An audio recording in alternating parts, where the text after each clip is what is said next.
Welcome back to Literally Literary. If this is your first time joining us, be sure to check out our previous episodes. This episode, we are beginning our discussion on the poetry collection Thrown in the Throat by Benjamin Garcia. Today we will begin our discussion on the collection, discussing some of the connections we've made and major themes found throughout. I like your intros. Today we'll be discussing the connections and the friends we've made along the way. Well, it's always good to the first time we introduce a work, and to our listeners out there, I know it's been a while. We took a little break. I think everyone has earned it, as well as you listeners out there from us, and we are super excited to talk about Benjamin's work. We had been meaning to talk about this collection since last semester. And so, it's been due. This is a collection that has won awards. And, this is the first time also we have featured Milkweed as a publisher, which I want to talk about a little bit. But yeah, I just want to welcome you all back. And, my friends here as well.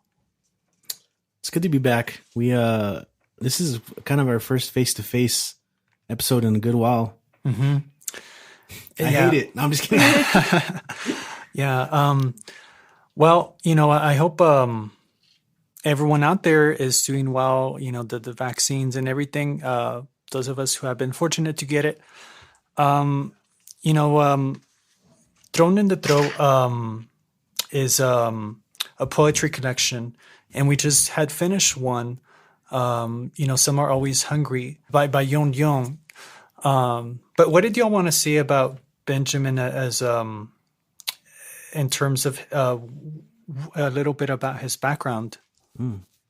Well, I wanted to ask you. I'm curious how you came across his book and found him online and decided to go, why did you choose the book? Yeah. So, like a lot of the other writers that we've covered, I found Benjamin on Twitter and, so I've been following his work since then and was really excited, when it was released.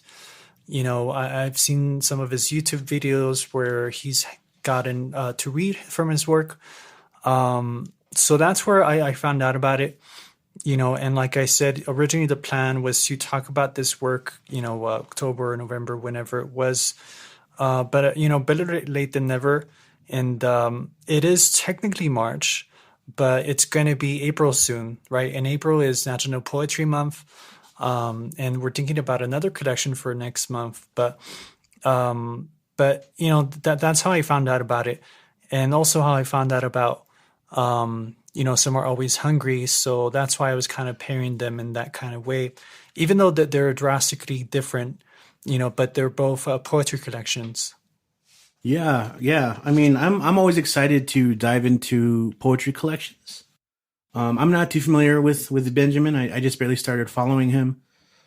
But you kind of said it, even though there's differences, I'm always fascinated with, obviously the connections, those similar threads. I think that's something we do all the time here on this show is we talk about the interconnectivity of a lot of the books we've been reading. And there's a big reason why, there's connections. In this case, we're going to see a lot of that as well.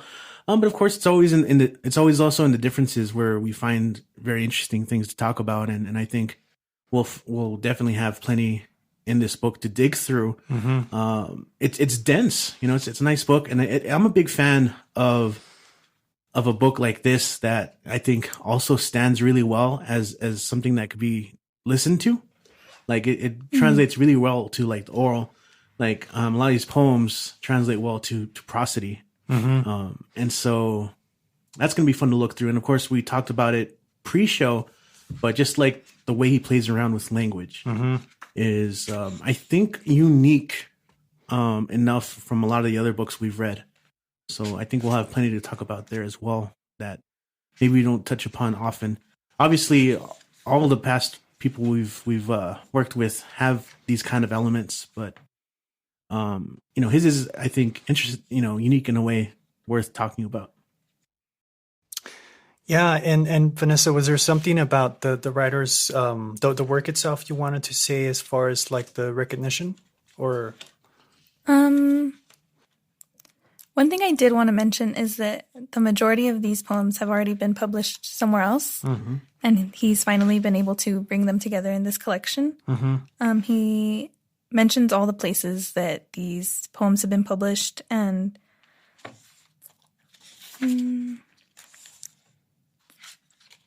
there's a lot, there's a lot of journals. Yeah. I think it is worth mentioning that this is part of a series, right? National Poetry Series. What did we learn about that? Because it's a winner. We got to talk about that. It's a winner, and it's on the book. That means something. Yeah.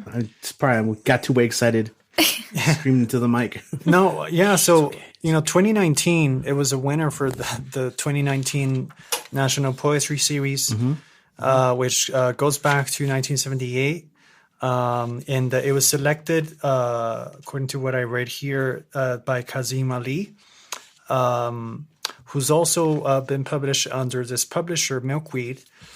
So, it's one of those collections that already right off the bat has that recognition behind it, and what I, so there's a lot there already that gives it that weight. But even if it didn't have that, I think this is a collection that has a lot to say about relationships, and there's a lot of interesting political poems here, and also a lot of interesting poems when it comes to queer identity. And there's 37 poems here.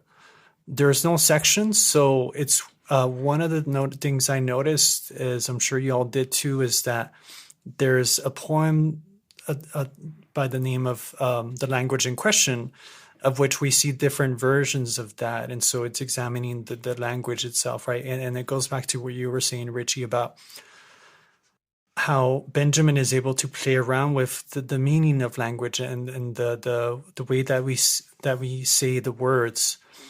So that was really notable to me right off the bat. Yeah. Yeah. Someone who, there are some similarities I see maybe to Citizen Illegal, which I believe we were discussing around this time this year. And, in terms of the poetry, but also he does interrogate language and identity through his poems. So, but The Language in Question, absolutely. And something that I really love, since we're just kind of engaging the way this book is presented, something that I found unique. I mean, first of all, awesome cover. We can talk about that in a moment as well. But on the jacket cover, the inner fold, it actually has one of the poems printed, which I honestly, I don't think I've ever seen before. Yeah. Usually like a blurb of some sort or a quote. In this case, it's kind of like trying to lure you in like breadcrumbs. All right, did you like this? There's more, and come inside. Very welcoming, but it definitely sets the tone for what to expect for the book. So, I mean, obviously, right, they're going to choose it for the inner jacket cover. So I thought that was an interesting choice. Yeah. I mean, it's also the first time for me seeing something like that. And, even before we get to those more of those breadcrumbs, just looking at the surface. Just to be, so the readers are familiar, so Benjamin was a 2019 Lambda Literary Fellow. He was a 2017 Latinx Scholar at the Frost Place and a 2018 Cantomundo Fellow. And Vanessa, you had mentioned some of the places he's published. He got his MFA from Cornell. Some of the works has been, besides those journals, there's also the series, like the Latinx, the Breakbeat Poets, which is a great series of poets, of poems and collections that have been published. So his work has been featured in that. we were talking a little bit about the acknowledgments, right? And what is it that you had noticed, Vanessa, that you wanted to share? I mean, first of all, there's just a lot of people that he's thanking, so that it just really demonstrates like how much work and how many people put work into this collection. Yeah, you can really appreciate an acknowledgments page. I think we said the exact same thing for Ji-Hoon Yoon's collection, but I think for anyone who's listening who has aspirations of getting their book published and out there in the world, I think sometimes people believe it's just gonna happen, right? That's just gonna fall out and plop. Yeah. There's my award-winning book. But as you can clearly see, it's a process and it takes work, and so it does involve submitting all over, getting published, and then of course figuring out what's going to work for a certain collection.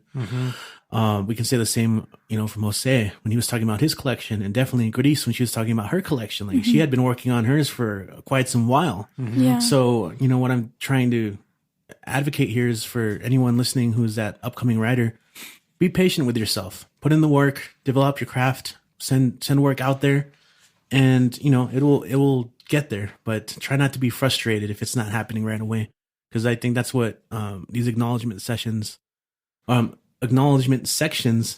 acknowledge. Yeah, and like you said, Vanessa, that there are lots, and I also see it as like dedications, because he says here, thank you to all the women, queer, Latinx, trans, Black, marginalized writers whose voices have guided me to mine and whose work has made mine possible. And then at the bottom, he says, thank you, he says, Thrown in the Throat is dedicated to anyone who has lived in the closet. It sucks. I'm sorry. I'm here in this book with you. I really like that message, and, reaching out to the reader, reaching out to people whom the poet here can reach out to, and I think sometimes, of course, poems speak for themselves, but it's always great to kind of see that note and the different communities that the writer is reaching out to. So I really like that about the acknowledgements. Yeah. Awesome. The cover, we always talk about the covers.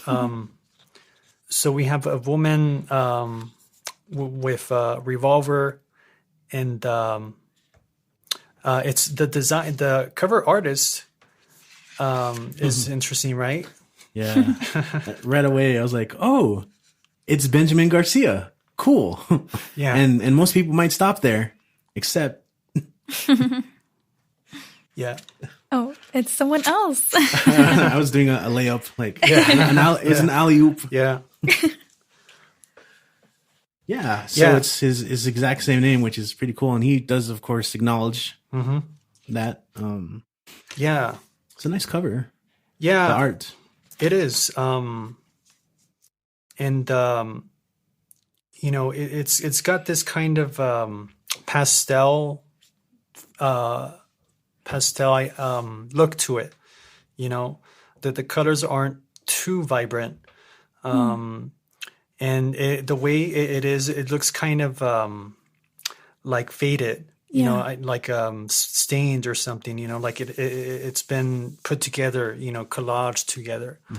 Yeah, that's what I was thinking. Collage, and it's also the texture. It's like when artists post up on the wall. The vinyl, or not vinyl. It's wheat paste. I think a lot what a lot of artists use. They put paper up on the wall. I think Banksy does something similar to that a lot of the time. Interesting. But I don't know. It does have like that kind of like you said, the pastel. I can see the texture, but it has that fragmented quality to it.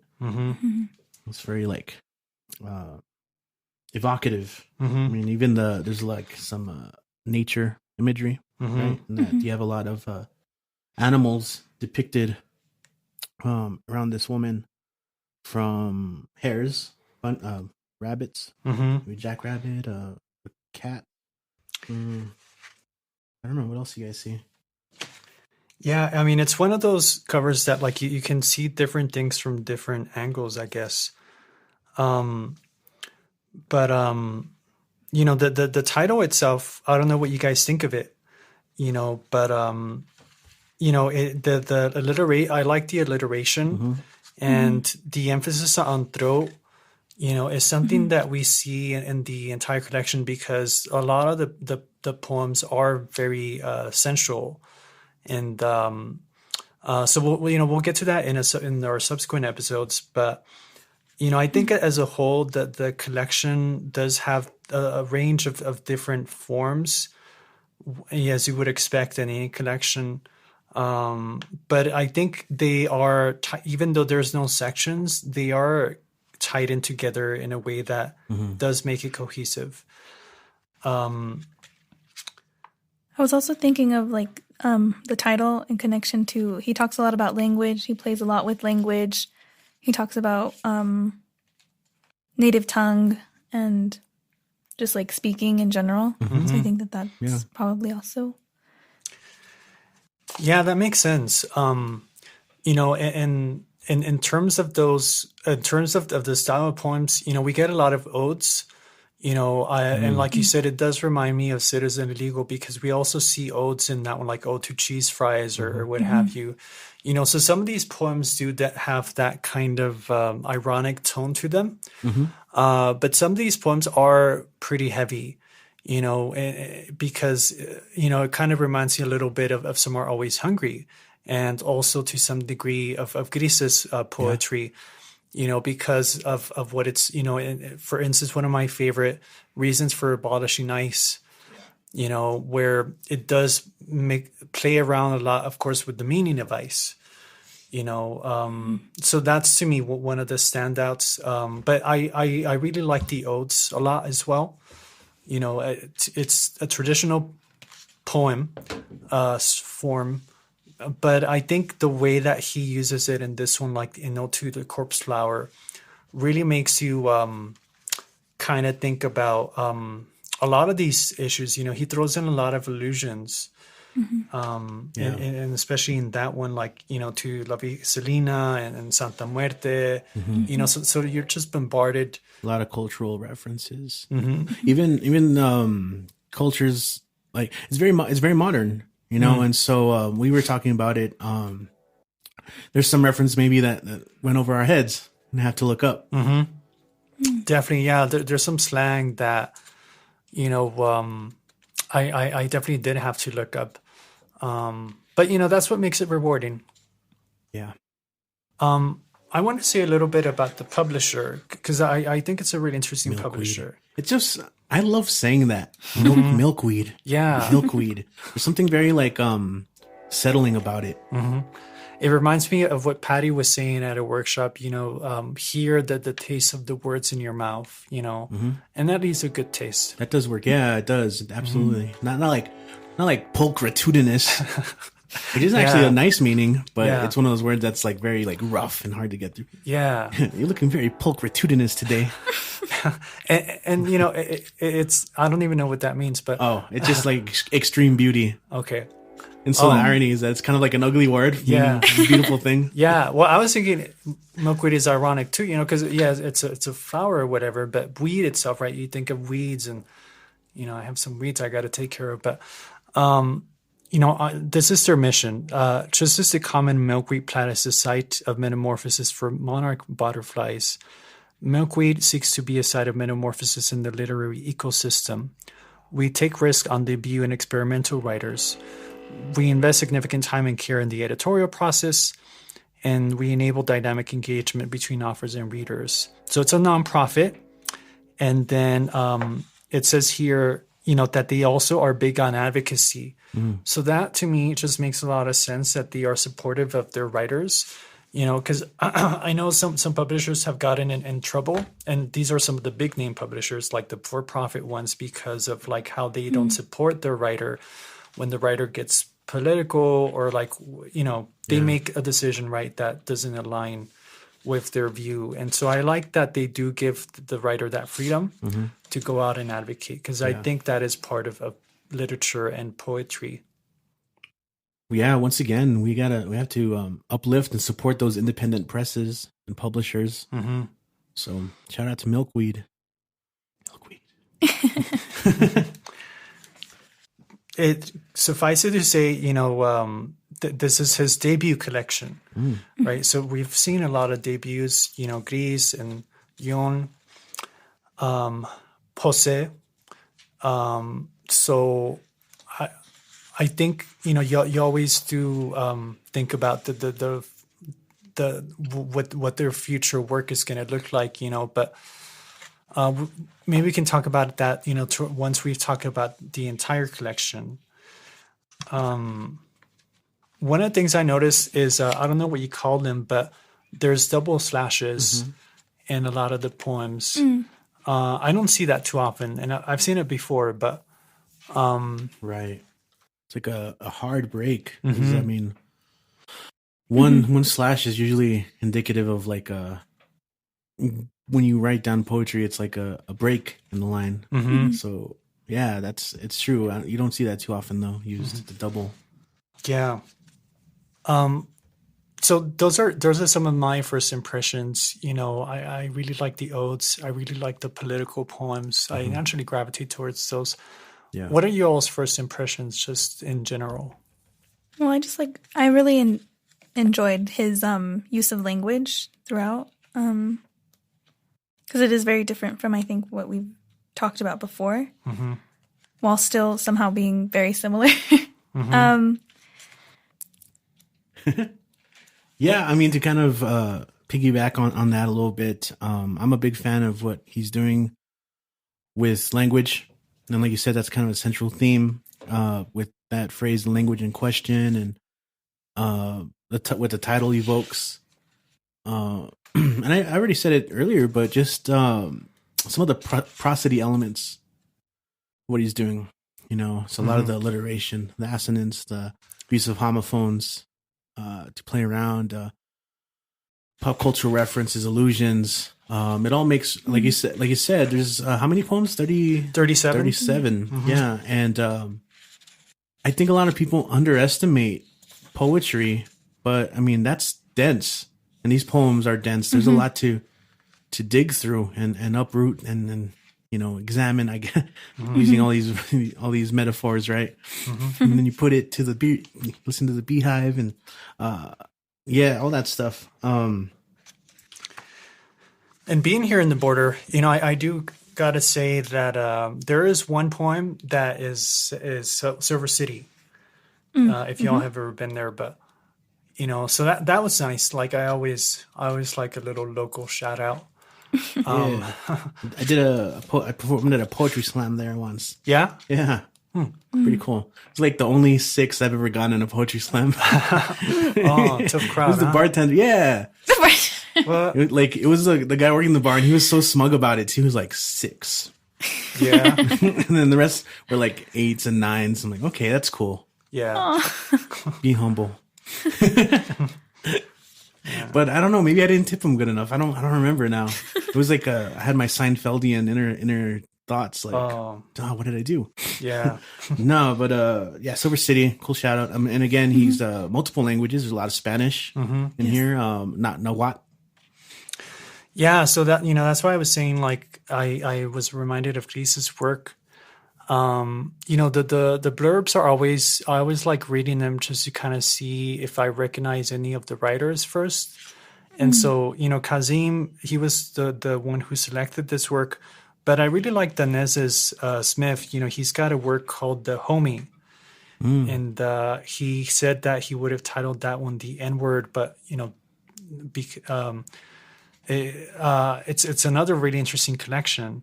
And so he says, this book is a slut, immigrant smut, propaganda for the F-word agenda.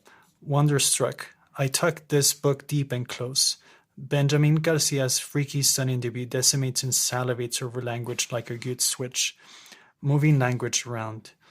So that's like one of the words, right? That, looking at the word switch, moving language out the way, being moved, verse. And then, the E there, like a lot of what you do, Richie, with parentheses. How can you not love how this poet loves, how these poems hate and revenge and lurk? Twerk, too easy. How they buck, bottom and fraught. They take lemons and let them be fucking lemons. Screw the sweet. Thrown in the throat doesn't hide what's bitter. It crowns it. Mwah. Mwah. That is a beautiful, beautiful, like, Isn't it? yeah, he killed it. That was amazing. Yeah. That's why it's on top there. First thing you see. Yeah, that was actually one of the first things I noticed when I picked up this book. This book is a slut. Whoa. Check it out. Like, I mean, if it's like a part of the work itself now. Mm-hmm. Yeah. And so check out, the Dennis's work. I really recommend it. Yeah, good call out there. Yeah. So yeah, I think that really does blurb it on the hits it on the head, because yeah, I really like how there's a lot of strong speakers in these poems. And again, I think it reminds me the most probably of Grise's voice in her poems. Unabashed, unafraid, contradictory, in some cases, but that's the nature of poetry, is working with those contradictions and looking through the weeds, right? Is that Whitman? I contain multitudes and contradictions. And Whitman is referenced actually in that Ode to the Corpse Flower poem. And we also get a reference to, the T.S. Eliot's that Coffee Spoons poem, whatever it's called, Alfred Prufrock. Yeah, the Love Song of J. Alfred Prufrock. Yeah. Only the greatest poem in all existence. Right? No, it's one of my favorites. I reduced it to whatever it's called, but we all know. Okay.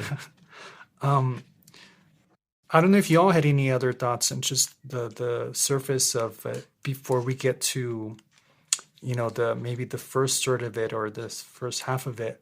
Thoughts on Thrown in the Throat. Yeah, I mean, I'm looking at the blurbs. I'm noticing Eduardo Corral there. I see his name pop up on the bottom. Also a nice little foreshadowing what's to come on this in this series. Right? Little teaser there. Yeah. Easter egg. There you go. Awesome, man. But if people are listening right now, definitely grab yourself a copy and read along and join us for these upcoming conversations. It's a nice way to connect right now through all this going on in the world.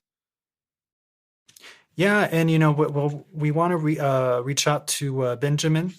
We're really looking forward to breaking down your work and giving it the our own thoughts on it. And so hope you you can if you want to let us know what you think. We always are happy to talk to writers. So next time we'll break down probably the first half of this collection. So like you said, if readers out there want to pick up a copy, support local bookstores if you can, and if not, however you can acquire this one. Yeah. Something I've been saying a lot, if you're a listener and you don't know, something that I've been doing during this whole pandemic is hosting online open mic nights. And we've been able to really build a community of poets and writers from not only the Southwest region, but from all over the country and in some cases of the world. Just last night, we had people calling in from India, from South Korea, from the Philippines. In fact, one of our performers from the Philippines, he read one of his poems in Japanese because he's going to perform at a Japanese open mic this week. So it's really cool. But something I try and emphasize is, on top of what we're doing with that open mic, is we want to support each other, so follow these people online and obviously there's merchandise and books and chapbooks and all that stuff. But sometimes if the money's not there, social capital can go a long way. And so something that I'm seeing is even if you just kind of share people's work on your own social media, reblogging, reposting, sharing it on your story can go a long way because it's a nice way to maybe just put the work out there to more people who maybe would not have seen it otherwise.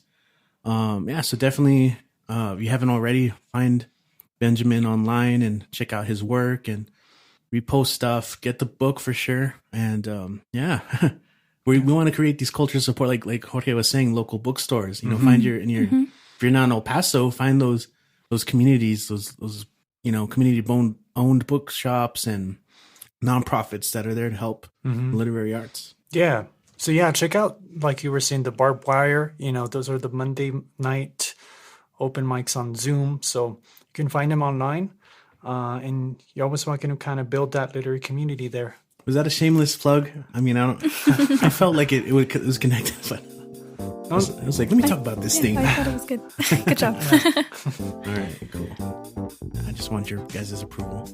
Yeah. Did I do good? Okay. Thanks for joining us on this episode of Literally Literary, brought to you by Border Census and Power at the Pass. This episode, we discussed Thrown in the Throat by Benjamin Garcia. If you haven't read it, we hope we inspire you to pick up a copy.